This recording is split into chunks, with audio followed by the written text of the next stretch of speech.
Saudações a todos que nos acompanham aqui em Rádio Bíblia. Esta é a reflexão de número 5 de uma série sobre o dinheiro e as riquezas. Estamos fazendo aplicações práticas à vida do cristão das lições que encontramos nas Sagradas Escrituras. E o versículo que temos separado para hoje, que é Hebreus 13, versículo 5, enfatiza o contentamento. Vamos ouvir o seu teor e deixá-lo falar aos nossos corações. Hebreus 13, versículo 5. Sejam os vossos costumes sem avareza, contentando-vos com o que tendes. Porque ele disse: não te deixarei e nem te desampararei. Muito bem, vamos então nos voltar ao versículo em questão e nos focar no aprendizado que podemos extrair dele. A primeira questão a clarificar é: a partir de que momento que os nossos costumes passam a ser sem avareza? Não é justamente a partir do momento que nós começamos a compartilhar? Sejam vossos costumes sem avareza. O avarento ele é uma mão fechada, ele se aferra aos valores, ele só põe para dentro, não põe nada para fora. E o contexto do versículo ainda diz: sejam vossos costumes sem avareza, contentando-vos com o que tendes. Nesse contexto, então, a grande pergunta que se faz é: quando é que eu deixo de ser avarento?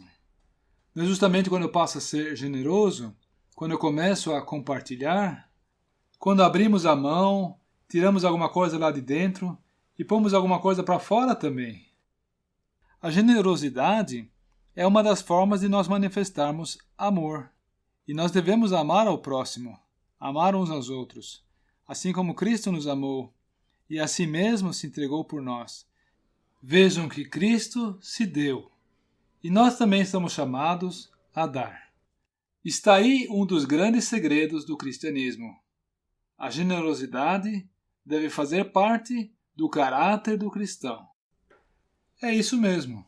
O que deve marcar e caracterizar o cristão é o fato de ele ser generoso e não avarento. A avareza é justamente o oposto da generosidade. E o versículo de hoje diz que os nossos costumes devem ser sem avareza. Vamos deixar ainda 2 outros versículos falar aos nossos corações. Atos 20, versículo 35. Aqui o apóstolo Paulo está falando e dizendo: tenho-vos mostrado em tudo que, trabalhando assim, é necessário auxiliar os enfermos e recordar as palavras do Senhor Jesus, que disse: mais bem-aventurada coisa é dar do que receber. Temos ainda um outro versículo adicional, que seria 2 Coríntios 9, dos versículos 8 a 11. E Deus é poderoso para fazer abundar em vós toda a graça, a fim de que, tendo sempre, em tudo, toda a suficiência, abundeis em toda boa obra, conforme está escrito: espalhou, deu aos pobres, a sua justiça permanece para sempre.